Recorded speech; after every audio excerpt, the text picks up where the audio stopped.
अस्सलामुअलैकुम वरहमतुल्लाहि वबरकातुहू dear students. तो अभी तक हमने ये पढ़ा है कि वर्क क्या होता है, वर्क कैसे निकालते हैं due to a constant force. और आपको ये पता है कि वर्क तब तक नहीं निकलेगी जब तक फोर्स नहीं पड़ेगा किसी बॉडी पे। समझ में आया? तो उसके बाद मैंने आपको ये भी बताया था कि वर्क का रियल मीनिंग क्या है। वर्क एनर्जी नहीं है, work is a mode of transfer of energy. Work एक तरीका है जिससे हम एनर्जी को ट्रांसफ़र करते हैं।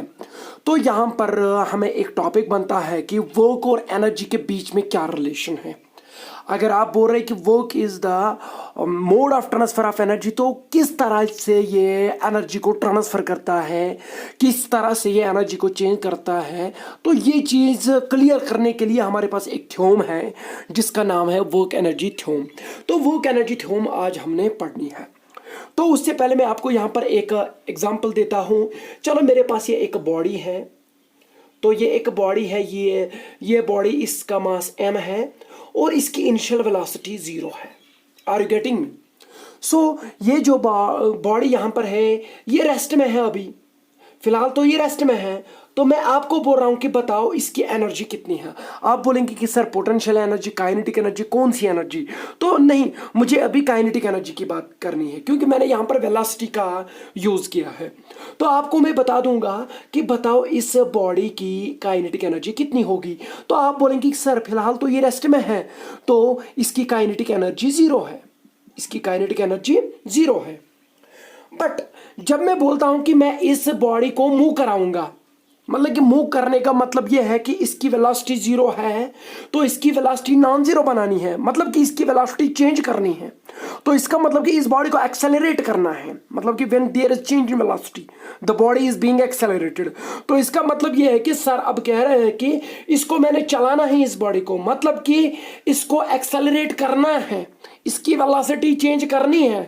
तो एक्सेलरेट तब तक एक बॉडी नहीं हो जाएगी जब तक उस पे फोर्स ना पड़ेगा। तो अब मेरा मतलब यह है कि इसको मैं एक्सेलरेट करूंगा अलोंग एक्स एक्सिस। चलो, मैं यहां पर इस बॉडी पे फोर्स एक्ट करूंगा क्योंकि बॉडी तब तक एक्सेलरेट नहीं हो जाएगी जब तक उस पे फोर्स ना पड़ेगा। समझ में आ रहा? तो इसकी काइनेटिक एनर्जी 0 थी। समझ में आ रहा है? इसके पास एनर्जी नहीं थी जब ये रेस्ट में थी। तो मैंने सोचा कि चलो मैं इस बॉडी पे वर्क करूं, मैं इस बॉडी पे वर्क करूं। तो वर्क कौन करता है? फोर्स करता है। तो मैंने फोर्स अप्लाई करना है इस बॉडी पे। एनर्जी की बात मत करिए अभी। अभी आप समझिए कि इस बॉडी पे मैंने वर्क करनी है बाय दिस फोर्स। तो ये फोर्स इस बॉडी पे लग रहा है तो ये बॉडी डिस्प्लेस हो ही जाएगी। चलो, ये बॉडी डिस्प्लेस हो गई यहां से यहां तक, तो ये डिस्प्लेस हो गई इधर की तरफ। जब इस पे क्या पड़ा? इस पे फोर्स पड़ा। नाउ द क्वेश्चन इज, यहां पर बहुत अच्छा क्वेश्चन है कि क्या इस फोर्स ने कोई वर्क करी?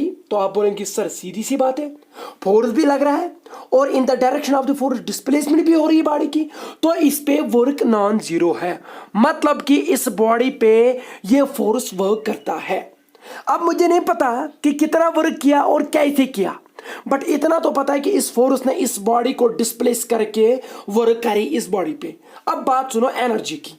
ये तो वर्क की बात देखी हमने कि इस बॉडी पे वर्क हो गई, इस फोर्स ने इस बॉडी पे वर्क करी। Now the question is, let's come to the point energy concept. तो इसकी एनर्जी कितनी थी पहले? 0। अब ये बॉडी किस में आई? मोशन में। ये तब तक मोशन में नहीं आई जब तक फोर्स ना पड़ा। जब फोर्स पड़ा इस पे तो उस फोर्स ने वर्क करी, उस फोर्स ने इस बॉडी पे वर्क करी। मगर यहां पर एक और नजरिया देखिए, पहले इसकी वेलोसिटी 0 थी, अब इसकी वेलोसिटी नॉन जीरो बन रही क्योंकि मोशन में आ रही है।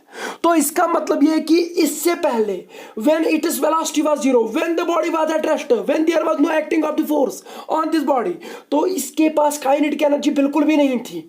जब ही आपने फोर्स अप्लाई किया तो ये मोशन में आ गई, तो मतलब कि इसको काइनेटिक एनर्जी आ गई। अभी तक बिल्कुल भी नहीं थी, अब इसके पास काइनेटिक एनर्जी आ गई। Now the question is, kinetic energy क्यों आ गई? क्योंकि बॉडी मोशन में है। क्योंकि आपने पढ़ा होगा कि जब भी कोई बॉडी मोशन में होगी तो उसके पास एक एनर्जी तो बिल्कुल होगी, that is kinetic energy. Energy possessed by the body by virtue of its motion is called kinetic energy. तो इसका मतलब यह है कि इस बॉडी को जब ये यहां से यहां तक चली, जब इस पे फोर्स पड़ा, इसकी एनर्जी इसकी कुछ काइनेटिक एनर्जी आ गई। तो पहले 0 थी, अब तो कुछ है, नॉन जीरो है व्हाइल इन मोशन। तो इसका मतलब यह है कि वो काइनेटिक एनर्जी आई कहां से, इसके पास तो नहीं थी। इसके पास तो कब काइनेटिक एनर्जी आ गई, जब ये मोशन में आई। तो आपने नहीं ना देखा कि इस पे तो फोर्स पड़ रहा था, तो उस फोर्स ने वर्क करा, तो जब उसने वर्क करा उसने इसको energy they the. It is that energy which is getting changed. तो इसका मतलब यह है कि अभी तक इसकी एनर्जी नहीं थी, जब यह मोशन में आई तो इसकी एनर्जी बनी। मतलब कि there is a change in kinetic energy, there is a change in kinetic energy. मगर ये तब तक चेंज काइनेटिक एनर्जी नहीं हुई जब तक इस बॉडी पे फोर्स ना लगा हो, जब तक इस फोर्स ने कोई वर्क ना करा हो इस बॉडी पे। तो इसका मतलब यह है कि ये जो वर्क इस पे करा, ये फोर्स, वो वर्क एक mode of transfer of energy है। उसने एनर्जी इसको दे दी, काइनेटिक एनर्जी। सो वर्क और एनर्जी के बीच में बहुत अच्छी रिलेशन है, बहुत तगड़ी रिलेशन है। वो यही है कि जब आप एक बॉडी पे वर्क कर रहे हो, जिस फोर्स ने ये वर्क करा उसने उसकी एनर्जी चेंज करी। तो कौन सी एनर्जी चेंज हुई? काइनेटिक एनर्जी यहां पर चेंज हुई। तो वही है वर्क एनर्जी थ्योरम। ये बोलता है कि वर्क और एनर्जी के बीच में कौन सा रिश्ता है, कैसा रिश्ता है। तो इसका मतलब यह है, अगर आपने किसी बॉडी पे वर्क करनी है तो आपने उस पर फोर्स अप्लाई करना है। जब आप उस पर फोर्स अप्लाई करेंगे तो उसको एक्सेलरेशन हो ही जाएगी। जब वो एक्सेलरेट हो जाएगा तो उसकी वेलोसिटी चेंज हो जाएगी। जब वेलोसिटी चेंज हो जाएगी तो उसकी काइनेटिक एनर्जी ऑटोमेटिकली चेंज होगी। तो मोटे मोटे तौर पे ये वो कुछ नहीं करता, ये काइनेटिक एनर्जी को चेंज करता है। यानी कि ये वो कुछ नहीं है, it is the mode of transfer of energy to change its kinetic energy. समझ में आ रहा है? तो अब हम इस चीज को डिराइव करेंगे। ये वर्क एनर्जी थ्योरम सच में यही बोल रहा है कि work is nothing, it is the change in the kinetic energy. तो ये चीज देखने के लिए मैं यहां पर आपको ये इसकी एक्सप्रेशन निकालूंगा। चलो मैं यहां पर एक एग्जांपल लेता हूं कि एक बॉडी एक स्ट्रेट लाइन में मूव हो रही है और इसकी वेलोसिटी चेंज हो रही है। इसकी कुछ इनिशियल वेलोसिटी u थी और इसकी फाइनल वेलोसिटी कुछ v बन रही है। तो इसका मतलब है कि इसको ये बॉडी एक्सेलरेट हुई है। चलो ये रेक्टिलिनियर मोशन है इसकी। कौन सी? Rectilinear motion along a straight line. तो इसकी वेलोसिटी चेंज हुई, तो इसका मतलब है कि इसको एक्सेलरेशन आ गई। चलो दैट एक्सेलरेशन इज कांस्टेंट। अगर एक बॉडी की वेलोसिटी चेंज हुई यानी कि उसकी एक्सेलरेशन आ गई and that acceleration is constant, तो इसका मतलब यह है कि इस पे इक्वेशंस ऑफ मोशन यूज हो जाएंगे। चलो हम एक इक्वेशन ऑफ मोशन इसकी निकालेंगे। तो बताओ, एक रिलेशन इस चीज को डिफाइन करेगा अगर इसकी वेलोसिटी चेंज हुई from u to v under constant acceleration a। तो you know very well v square minus u square is equivalent to twice as। v square final velocity square minus initial velocity square is equal to twice acceleration into displacement. समझ में आ रहा है? तो यहां पर आपको पता है कि ये बॉडी एक्सेलरेट यूनिफॉर्मली हुई है। अगर ये यूनिफॉर्मली नहीं एक्सेलरेट हुई होगी तो ये रिलेशन आप नहीं लिख सकते। तो ये मैंने मान लिया कि एक्सेलरेशन इज कांस्टेंट।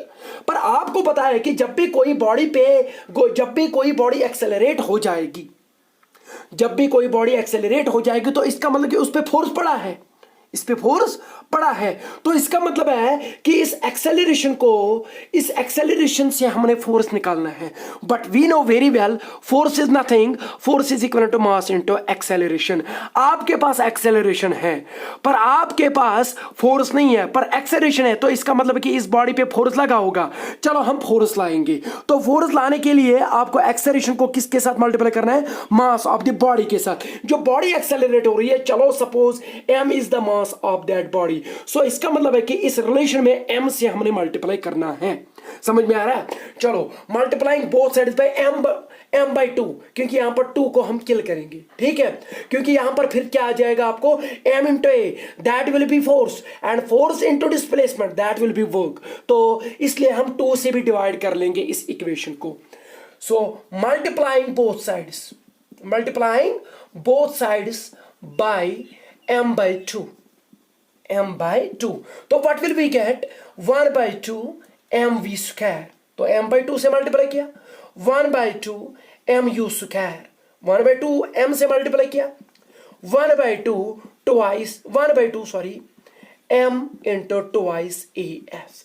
2 और 2 गया तो यहां पर ये बना 1/2 mv square minus 1/2 mu square is equal to m into a mass into acceleration, that is what, that is force and displacement.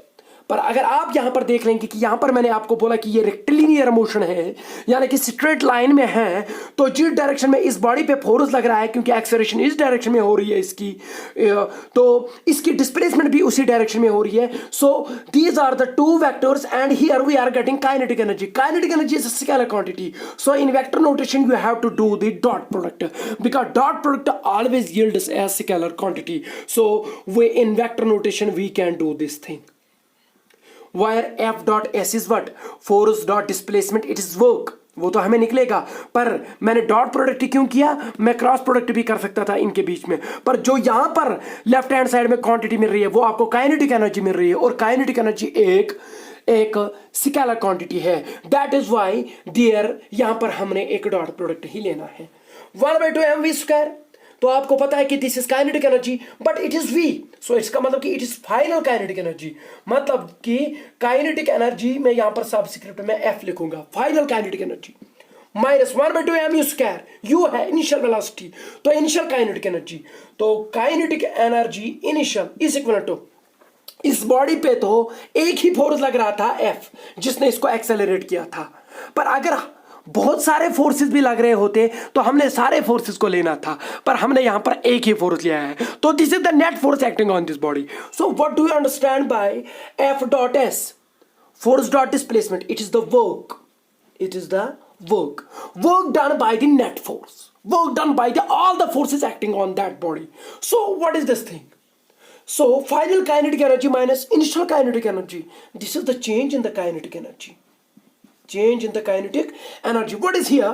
Here it is work. बहुत सारे ये लोग बोलते हैं कि work is energy. ये work energy नहीं है. Work is the mode of transfer of energy.